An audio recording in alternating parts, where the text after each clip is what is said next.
Hey everyone, welcome to the channel. I am Ryan, and with me, of course, today is my best friend Nathan. How you doing, Nathan? I'm good. How you doing? Just when we think we're done with One Direction, they pull us back in.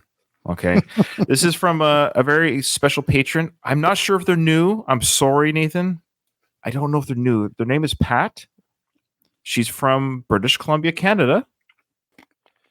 Yeah, we did Pat, Pat, Pat. Remember we did that one. Pat, Pat, Pat, Pat, Pat, Pat. We did that one. Yeah, I think it's her. Okay. I think it's her. Okay. Pat, let us know if we gave you a song. If we didn't, we owe you a new patron song, but 90% sure we gave you one. Okay. Anyway, so this is a kind of a very interesting, it's not really a reaction video. It's a watch along. I think it's kind of like a watch along reaction, meaning like we're going to see the boys in Africa. And this is really cool. And I just want to read. So basically, the boys,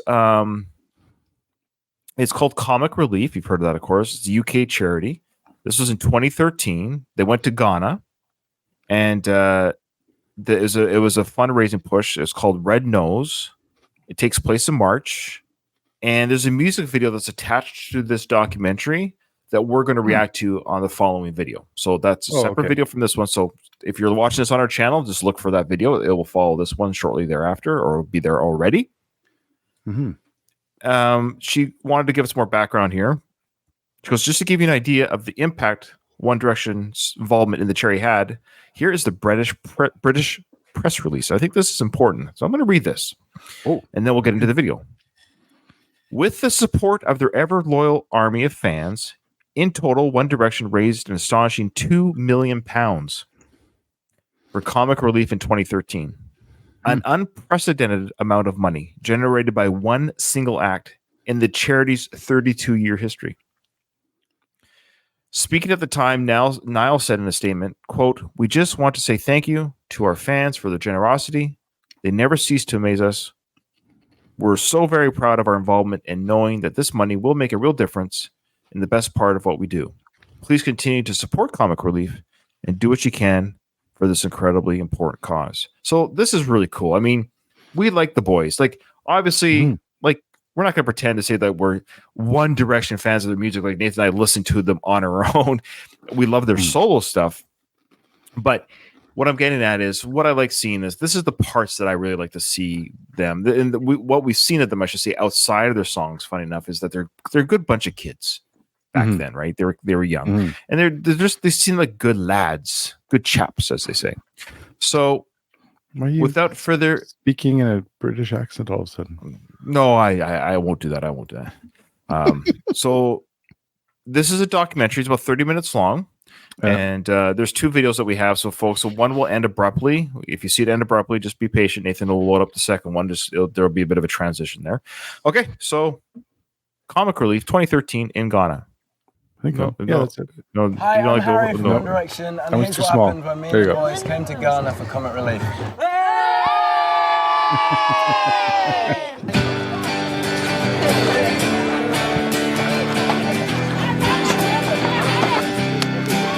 My accent. Whoa! What the? What the? This guy is the most talented person I've ever seen. What the? That's scary. When you come, you know that it's going to change your perspective on some things, but you don't know just how hard it's going to hit you when you're here. Like, you can watch 1,000 Appeal films and it's not the same as being here. This is Hamza. And he's just had a baby girl, so this is like a birthing ceremony. Oh, wow. Do you know how to do it? Probably not, but you can teach me. Okay, don't worry, I'll teach you. Alright, good.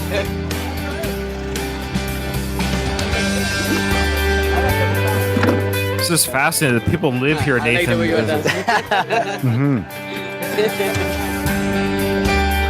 This is so different.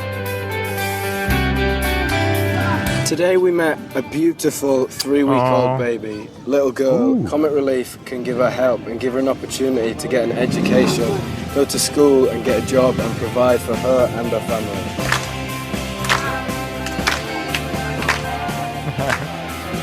When we went into the school, you get to see how the money from Comic Relief really does help, and we see it like firsthand. These kids are going to be the country's future doctors, teachers, and it all starts here. This is the perfect example of your money making a difference. Okay. I kind of see how this documentary is running, and I think we were told too that each of the young lads will have a different segment, so to speak. That's why it's all. That's what I figured was going to happen. I thought it would be. It's not just all Harry narrating and everybody else just standing in the back. It's going to be each one of them getting a chance to speak. Yeah, it's incredible that I know this. I'm going to say a lot of naive, ignorant stuff, so just bear with me. So don't get mad at me. But I'm always just amazed that these people. Yeah, and I mean these people that live there. That they can that still somehow there is some sort of functionality, like they have babies, they get older, they have babies, they're eating, and all the things that we do they're doing somehow, and their age, like they're still living through this process. It's such a weird, but it's weird to us, weird to me.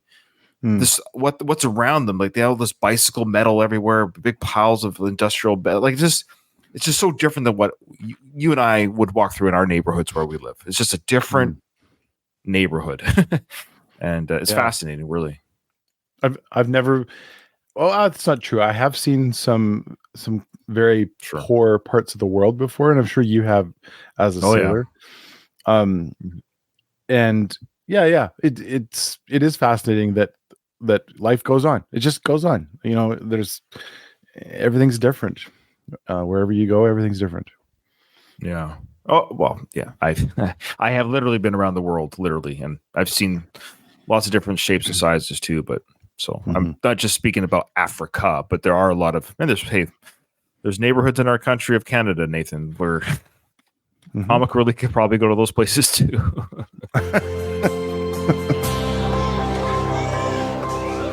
We're here at the main emergency room. It's a bit of a strange atmosphere. It's quite eerie and it's quite quiet. No one's really talking. This is where you'll see a major difference. There's been times where, we've been in the hospital and it's been really, really tough, and I didn't expect it to affect me like it did.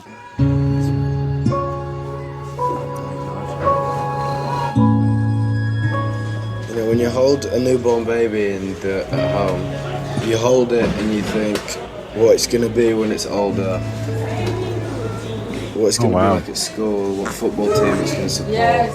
And here, the parents look around the hospital and think, how soon is it going to be until I'm back here? Because they have diarrhea or malaria or pneumonia. This little boy is 3 and has malaria and is very anemic, and that's why the bottoms of his feet and his hands are so white. They said he's so weak that even when they found the vein in his hand, he didn't cry. Oh boy. I hope he's okay. Now, I mean, he'd be 14. And look at Liam. He's like, I don't know how to respond to this. I don't know how you do. I don't know. I can't. Oh boy. Yeah. When we come here to see it, when it gets too much, you can just leave the room. But they can't leave. Just walk away from it because it's every single day. Just really intense.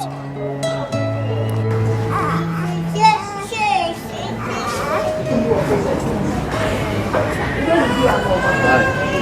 Nice to meet you. What's her name? She's Gwendolyn. Gwendolyn. How old is she? 2 months. 2 months. What's wrong with her? They said pneumonia. Pneumonia. So we've just met a lady called Philomena and her baby Gwendolyn, who is 2 months old and has pneumonia. Of course. She travelled at 2 a.m. this morning to come and wait for the hospital to open, and now she's critically ill, and it doesn't have to be that way. Yeah, pneumonia is serious business. My second born had pneumonia about the same age, about 3 months old. And yeah, it was very scary. He stopped breathing properly at home. It was the scariest thing. It's the scariest call ever. I called 911. I never thought I'd have to make that call. Like, my son's not breathing properly. He was like, oh boy. It was like, it was Logan. Yeah, it was that kind of. You wouldn't believe it now by looking at Logan. He's such a big, strong kid now. But yeah, he almost died, and it was quite scary. And it's just breaks my heart that these people. Obviously, we were very fortunate. They got the fire truck came, first responders came, took Logan right away to breathe. He was on a breathing machine for 12 days, and I'll never forget him. He was so bloated he was under a heat lamp. He was like bloated. Yeah. But I can only imagine, like, we're with state of the art equipment, at the time, and yeah. So I can only imagine what happens here. I did want to say something here. This might take a little bit to explain, but I do think it's worth saying. Okay. I often think, like, I'm often irritated when I hear that people are upset that, these celebrities go over and where they say things like, it's so disingenuous of them to go and just do this for the publicity. And I want to push back on that just a little bit, because I think it's worth saying that, like, the rest of society won't get the opportunity to do what they're doing. That's true. But when they are putting a light on it for the rest of us to see, I think that that's just it. Like, I would love it if more celebrities would do it, just for the sake of saying, hey, look, this is what's going on. There's stuff that exists, that opportunities for help. And, and the fact that guys like these guys and others who've done this get the experience of doing it, I think it helps to round them out as individuals, so that these pop icons or people that we look up to have a fuller experience. So we're not just kind of like going with what they say. You know what I mean? I really like it when celebrities, especially celebrities that you wouldn't necessarily think would be exposed to that, do this. Seeing like Harry getting choked up made me just think that, like, his experience is now going to be more rounded out, and that and then his music and everything will change the direction that it goes because of his his ability to experience it. That's all I wanted to say. Oh, it's very well said. Somebody we both admire and like as an artist, Nathan. I'm totally paraphrasing what he said, because this was quite some time ago. This would have been 20, 25 years ago. Bono, he was criticized for being political and getting involved in, Bishop Tutu and all that stuff, and the apartheid. And he was like, oh, you're just doing it. He goes, basically, like, you're just doing this because you're celebrity type dialogue was thrown his way. And his response was, yeah, I'm getting into doors that you can't get into. I am the voice of people that don't have a voice. He goes, absolutely. I'm using my celebrity. I am able to make meetings with Nelson Mandela or whoever because I'm Bono. He says, yeah, I'm getting into doors that you can't get into. I'm doing it for you. Yeah. I thought that was a really profound way of looking at it. Like, yeah, I am using my celebrity for those like you and I, Nathan, and people who are on our channel. They can't get into those doors. So these celebrities are. And they're doing it for us. And that's why we donate, because I'm not Harry Styles or the One Direction boys, but they're getting into this opportunity that I can't get into. And so I will donate on behalf of their They're representing how I feel. His tears are my tears. Yeah. Because I would, but I wasn't invited, so to speak. I'm not Harry Styles, but we can help. So guys, donate to Comic Relief from the Welp channel. We'll get a couple more bucks thrown that way. Well said. It's very rare that you get to see the moment when somebody changes someone's life. And that's exactly what we're getting to see here. There you go. This baby's one of the lucky ones. He got the vaccination in time. Oh, good.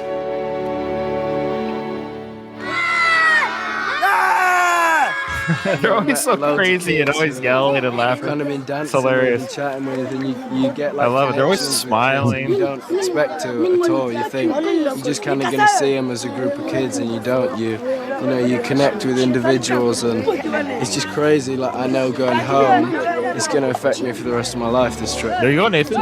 There you go. It's crazy, right? You just said that. Yeah. Yes. It's crazy. These guys have worked their whole lives.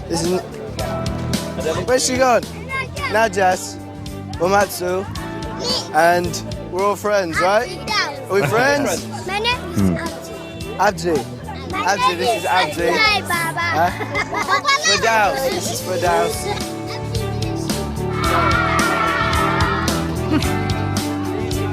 And cute kids. Oh yeah, they're adorable. I think they'll have the same barber For a though. little bit, and they are the most amazing children you could meet. But what you see in the background is their front and their back garden. It's 2 seconds from their house, and it's a rubbish tip. Yeah, And don't that's be what I the was person saying. who sits at home and thinks that you can't help, because you can. Let's spin around.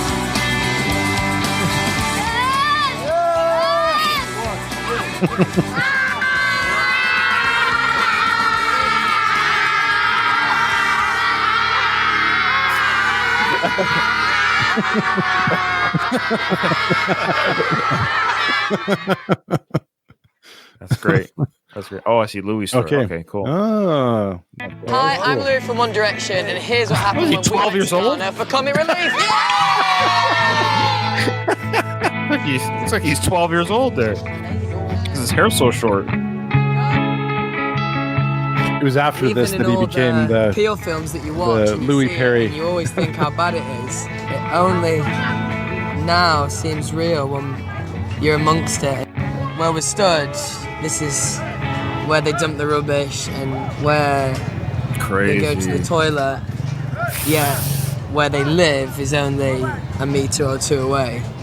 You walk down and you smile and wave, and like, you know, all the kids came rushing over to Zayn and me, and like looking at the tattoos and like so like amazed by it, and all these kids are just so cute and they want to shake your hand. And Like, how come that other white kid doesn't have any tattoos?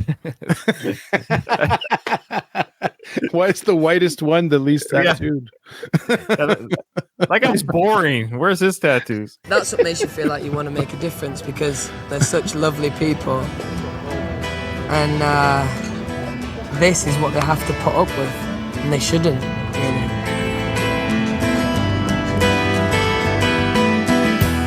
Just the spirit and the. Why did you play soccer? Oh, yeah. I should have called it. I should have called that it. makes sense here. It's just amazing, and it's really refreshing probably break to his be arm. in amongst people who have nothing, and yet they seem. It's so easy for them to smile, and you know, you walk down the high street of somewhere in London, and most people have a face like a slapped bottom. It's Monday morning and we've just arrived at the hospital. Some of these kids have been here for several weeks, and we're going to go and chat to some of their mothers, grandmothers, and Oh man. see what's wrong with them.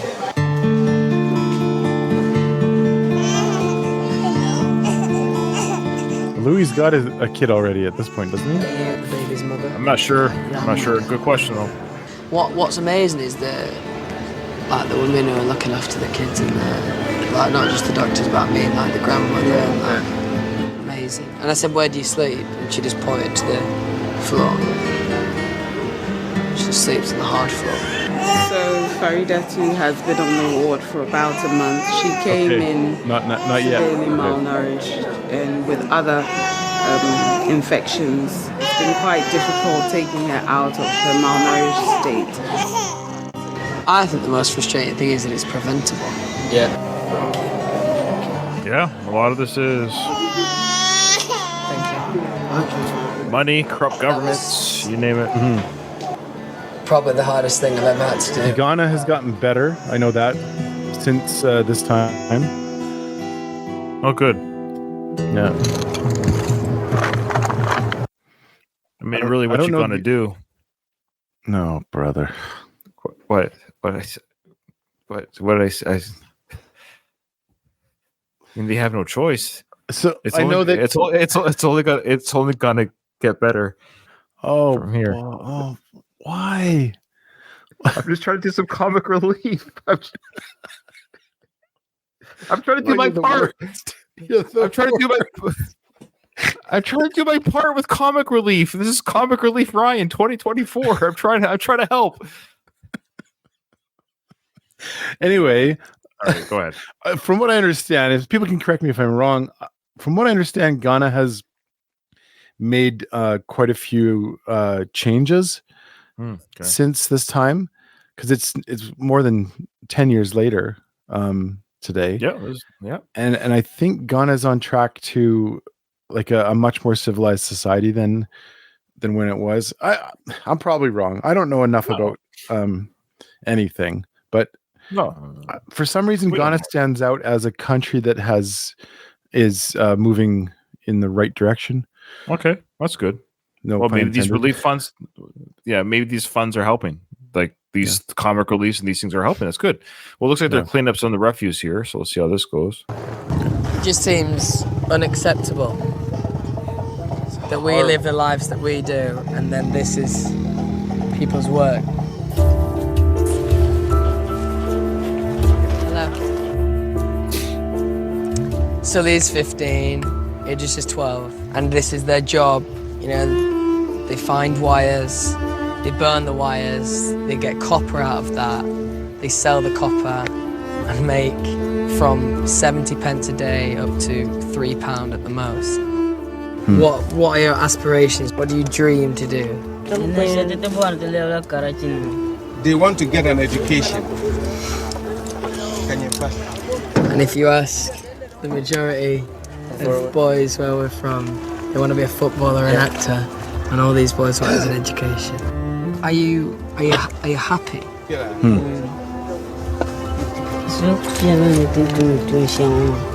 are happy because they've got something to do and earn a living and earn some money. So to that extent, they are happy. Comic Relief is trying to change people's lives. They're trying to give people qualifications that's going to get them jobs, that's going to get them out of this mess and this environment that no one should have to work in. Who's the best at English? Clearly, the kids here in education are really, really having a great time. They're learning English, French, chemistry, maths. You know, this is the life that Idris and Sully should have. Okay. One thing was really nice is that one child wrote to me and it says, I'm giving you this letter because I want you to be my friend, but the next time, will you come with some books? I would like some books. Some what? Books. Books. Okay. Not bugs. I thought he said bugs. I'm like, oh, maybe he likes bugs. I don't know. Books. Okay. All right. I honestly thought he said bugs. Louis, your accent. If I'd known, I would have brought a load of my old maths books because I was never any good at maths.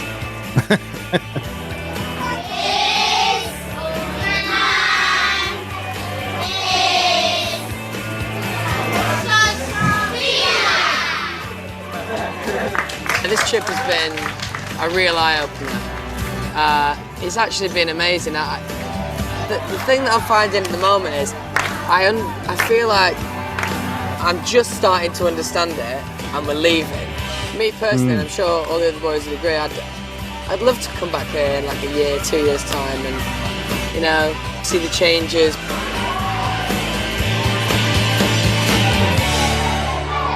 Yeah, hang on.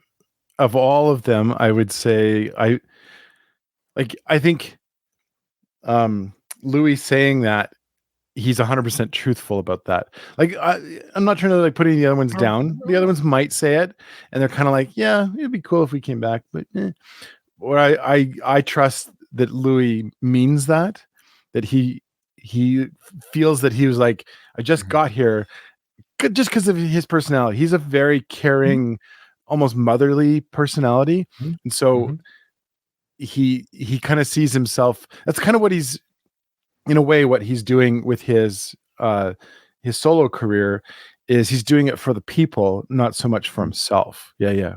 So, I love it. No, that's very well said. And we don't know what everything that was said or edited for the show, of course. Yeah. But if I was to, I'm not a therapist or psychologist, but I'm pretty good at reading people. I'm just not professionally trained.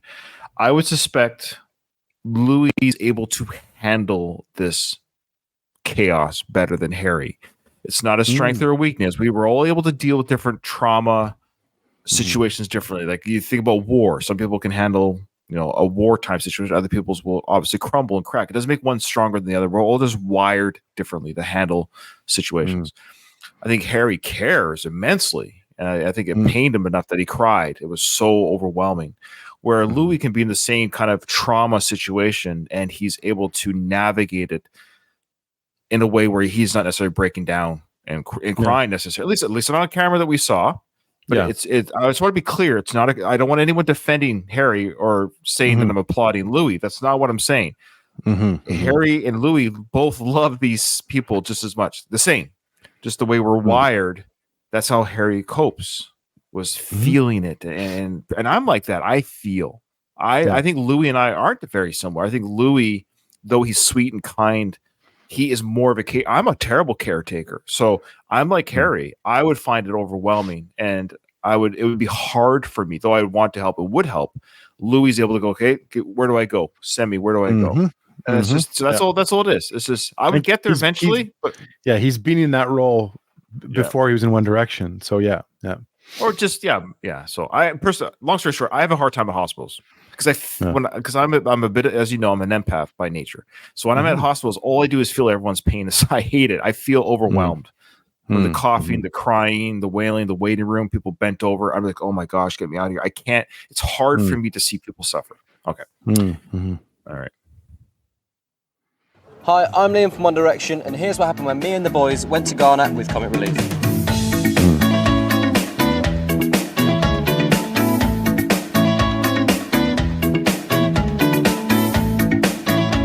Yes, man.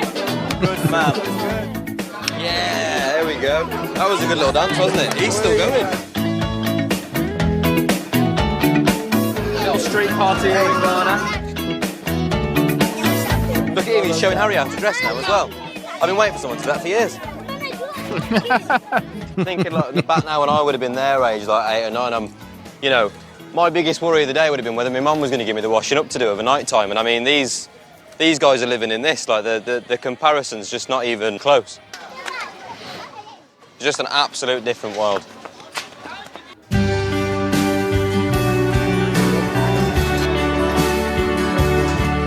This is Hamza, and he's just had a baby girl, so this is like a birthing ceremony, so they're all gonna come. Oh, birth! Like I missed that the first time. Birthing ceremony. Play music.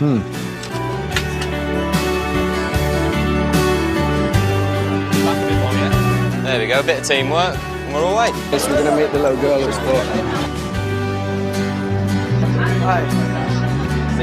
Oh, she's so cute. Look at her just sleeping.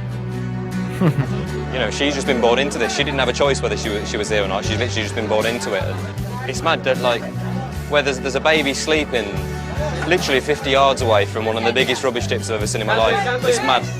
Absolutely mad. Yeah. It's a bit strange, isn't it? So that's where now we just grab the second video there. Yeah. Okay. I'll let you do that there. There you go. So we're sat here in the waiting room of a hospital, and all these children, they're all sat outside in this heat, but the beds are all full.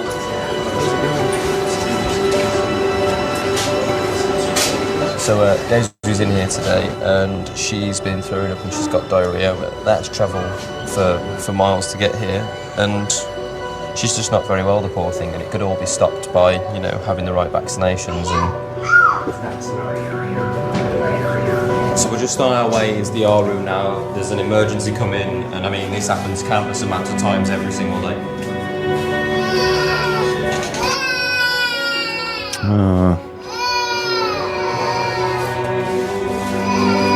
Standing here in a place like this, you just feel so powerless, but I mean, the truth of it is we're not. There's so much we can do, and there's so much we can do now.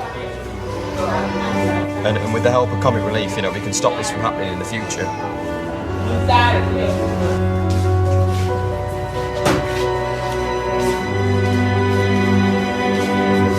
Yeah, it's affecting Liam too, isn't it? Oh yeah. Oh yeah. Absolutely.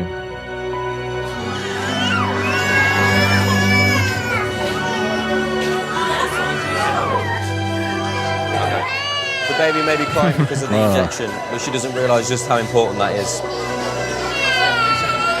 I know. I always hate taking my kids when they're babies to the vaccinations. Like I hate it, but I always tell them, "Trust me, it's better. It's better than polio." Like, yes. yeah.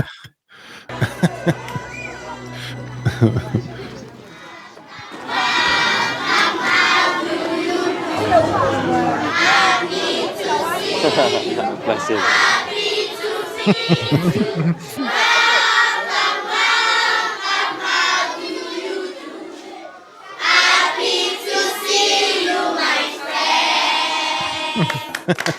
Oh, it means so much that people care about these kids. They're so amazing. I mean, you can see behind me the slum in which they live is just, vast. There are so many people here, yet, some of these lucky kids get to go to school thanks to the money that you guys raise at home. So it's just, it's so amazing to see, some things are going up. We were in the class then, just with the kids, filming some of the music video. And Cynthia wrote me a little letter, bless her. It says, "Dear Liam, I am very glad to write you this letter. I hope you are doing well. The reason for writing you this letter is to thank you for coming to visit us. I don't know what to say to you. What I want to say is that may God Almighty bless you in abundance. Hope to see you next time. Goodbye. Thank you, your faithful friend, Cynthia." That is so beautiful, bless her. I mean, it's amazing as well, the English they're learning here, so it's absolutely incredible, so sweet. Who's the best at football?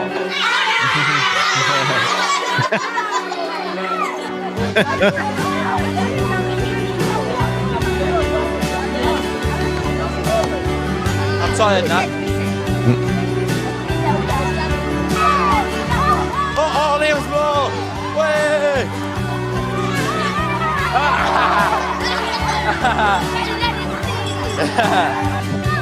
I like my friends. It's real football.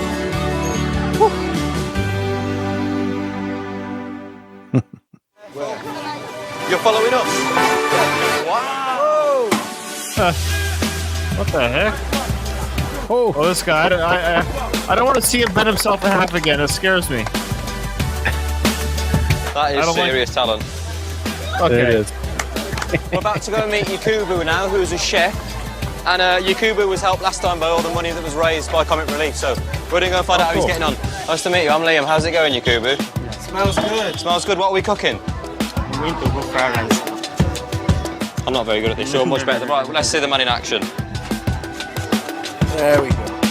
It's not easy. Right then, well, I've been fired on my first day, so... One thing that's really struck me whilst being over here is that, although the money, will pay for people to have vaccinations and save a lot of lives, it also changes lives and it gives people hope. Now we're cooking. Meeting Yakubu, he's got a lot of pride about him, and I think that's really nice, the fact that, the money that's being raised has given him a lot of hope. It's helped him start a business, helped him feed his community, and I can't see a better gift to give to somebody than that. You? Looks good. Yeah, it looks really good. Rice and cabbage and meat. Oh, here we go. Oh, now it's time for... Hi, I'm Knight from One Direction. The whitest. This is what happened when we went to Ghana with Comic Relief. The whitest One Direction member. Yeah. So we're here at the hospital. We've come in early in the morning. I personally feel quite uncomfortable in hospitals in general. It's kind of find it a little bit strange. But we're going to go in and see some of the kids here.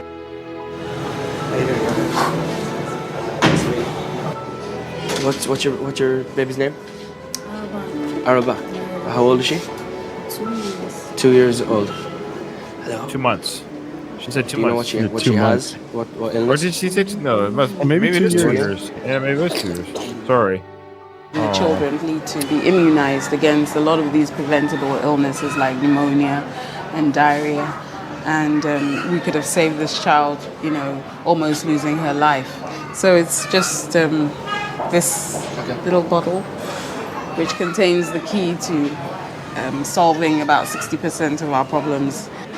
Jeez. Met a 24-year-old mum who just sells sunglasses on the street. Oh yeah, of course. 2 years. The mum simply turned around and told me that she didn't, what she does as a job is not enough to take care of her baby, and it's just crazy what a simple, little bottle can do to prevent loss of life. It's just unbelievable.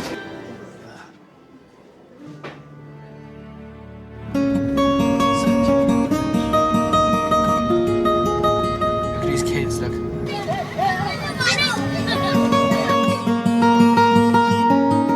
Ew.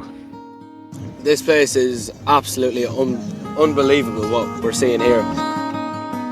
Over here, there's kids literally going through the rubbish pile at like 11, 12, 13 years of age, like finding pieces of scrap metal and stuff to go on and sell. What they're selling it for, they probably don't know, but they're just looking for as much money as they can get. I was just starting I was starting high school, secondary school, and when I was 12 or 13, it's just like, it's a million miles away. It's a whole other world out here. Yeah. The smell is so strong. Oh, horrible that. I'm Niall.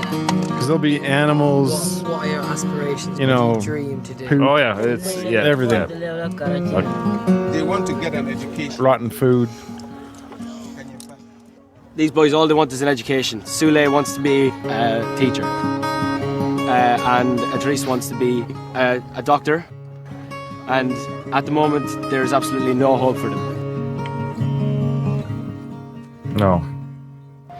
As you can see, simply no one deserves to live here.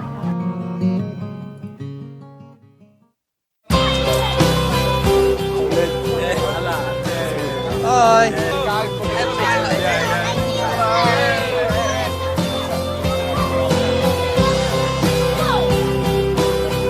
What's your favourite subject? Meeting Sule and Idris, they told us that their dream was to go to school, and when we went to the school today and seen, the atmosphere in the place, they love, just being there. A lot of people, including myself, I didn't particularly like school. I think we've all learned that education is a massive part of what people want to do over here.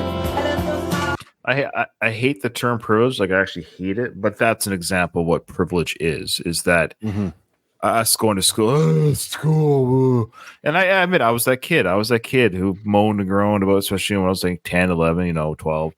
As I got a little bit older, I understood, but that fine age there, when a boy is between like 7 and 12, we just roll our eyes at school. It's a real issue. But what I'm saying is that these kids, this is like an adventure for them. They got I don't have to be in that stinky field. I can be inside this classroom, learning things, singing songs.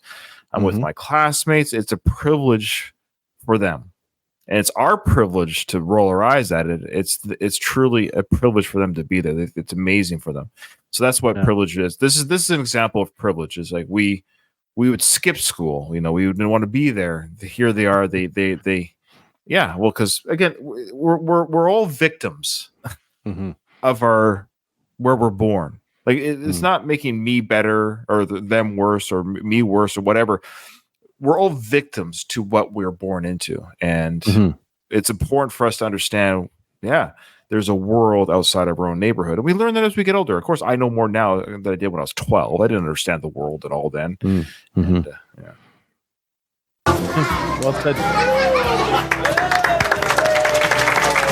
Like kids 3 and 4 years of age, the teacher had them up singing and dancing. Or in every class we go into, anything the teacher says, they're at their full attention.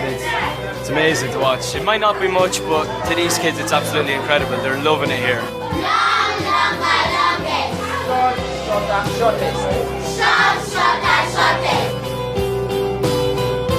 These last 2 days have been, definitely the best experience of my life.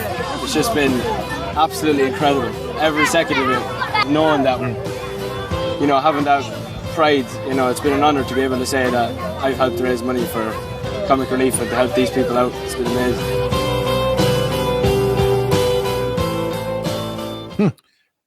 That's funny. Again, Zane is such an interesting character. It's just weird how we've seen the boys talk throughout the other people's stories, but Zane is weirdly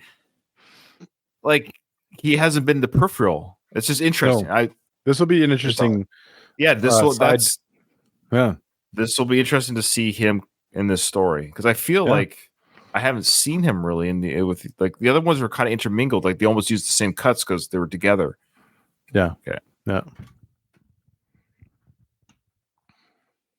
Hi, I'm Zayn from One Direction, and here's what happened when me and the boys went to Ghana for comic relief. I can't. I can't. Say hello. Hello. Hi.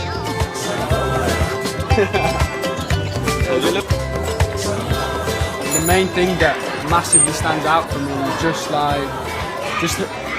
just how much I take for granted, like in terms of how simple things could be, like if everyone just helped out and like didn't just forget about when they see it on the TV for 2 seconds, because I'm a culprit for it myself. Like I've seen it on TV, been upset for 5-10 minutes and then pushed it to the back of my head. The smell is really bad and the heat is really bad, and then there's people up here working, and how they work is basically they have to melt down pieces of wire that they find for the copper inside of it.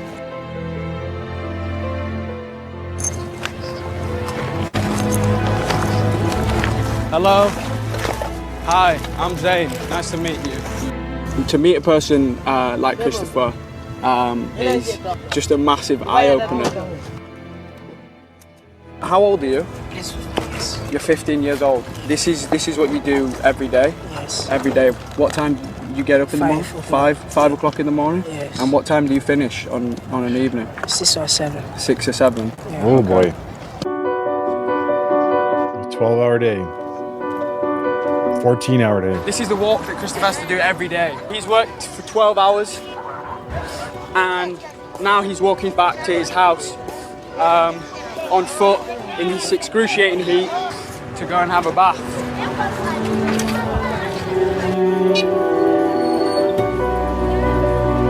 Well, maybe that's why Quite he's a bit of like a journey outside left. the area. I'm exhausted. I am a little bit embarrassed because I don't have the stamina to do it. I didn't get up at 5 this morning. I haven't been working 5% as much as these boys have been working on that field. I don't know how people do it. I honestly don't. I feel broken on the first day. Wow. Good for him for doing that. Yeah, so he's on a different journey than the other boys. Mm-hmm. So this is where you live? 3 people sleeping here. Oh, that's the shower. They have absolutely zero electricity. I don't think I'll be forgetting Christopher. I think his face will be in my head forever.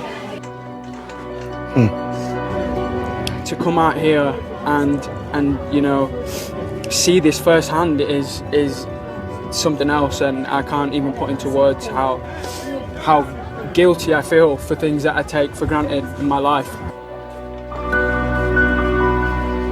It's been difficult at some times because just my emotions getting the better of me and making it quite difficult for me.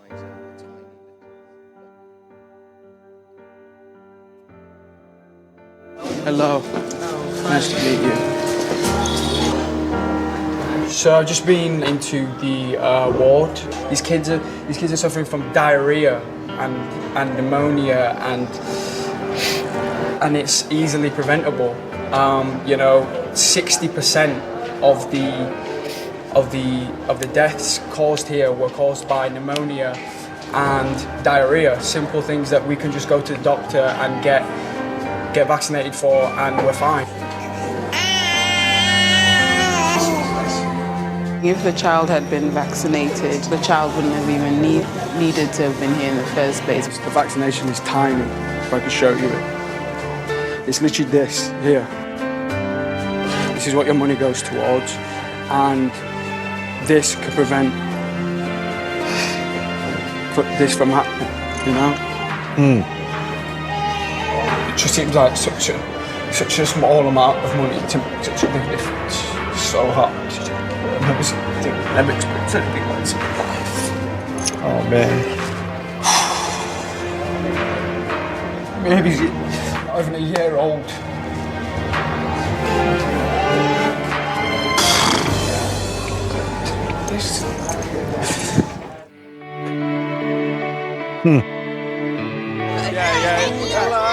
Didn't expect to get choked up about Zane. I get to go away from here, not come here on holiday and enjoy the weather and going home. I've come here, I've experienced what the people that live here go through on a daily basis, and now I've been given the opportunity to help them.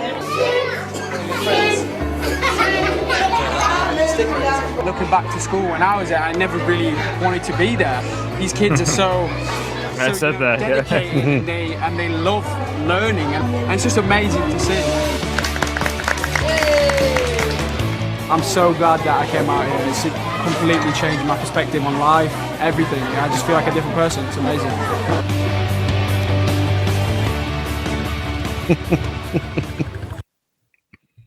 Oh, that's it. Oh, wow. Okay. That's well, that wasn't very funny. Just comic relief. This is the worst comedy show I've ever seen. Sorry, I just got to make some jokes. It's laugh or cry, right? I honestly didn't expect to get choked up over Zane's. I was almost in a way watching the other ones and like, wow, they're really keeping it together. And then when Zane went through, he seemed the most realistic, which I just did not expect. So, like, for me, that was, if anything, that really endeared me towards Zane in a way I didn't think I would get endeared towards Zane. And it's made me realize that, like, yep, everyone's been right what they're telling us. We've just been stupid about how we approach it. Like, Zane truly is a very hold the cards closer to the chest kind of guy, and now the camera's drawn him, and what does he do? He's as real as he is. He's who he is, really. And it was just great to see that side of Zane. I really loved it. Yeah, ditto. What I noticed from his just last part of this was, and I'm sure they all felt the same way. Again, everyone expresses themselves in different ways. Again, this is not to say the other boys didn't feel this way, but what was interesting with Zane's communication of what he was going through, he really took it on himself. He felt guilt. He felt his own personal guilt of taking advantage of things in his life and not recognizing his own bounty. And that's why service in general, folks, if we could all do this little soapbox thing, I'm guilty of this. This is why service is so valuable. It's because it's not just helping the person that you're helping. Oh, it's cliche, but it's cliche for a reason. When you give of yourself, when you serve others, it actually emboldens you and it makes you a better person. So it's really beneficial to both parties. And so what Zane experienced here, and I can't account for Zane's existence before this visit to Ghana, but I would suspect maybe he wasn't serving others or thinking of others. I think this one really hit him hard when he let himself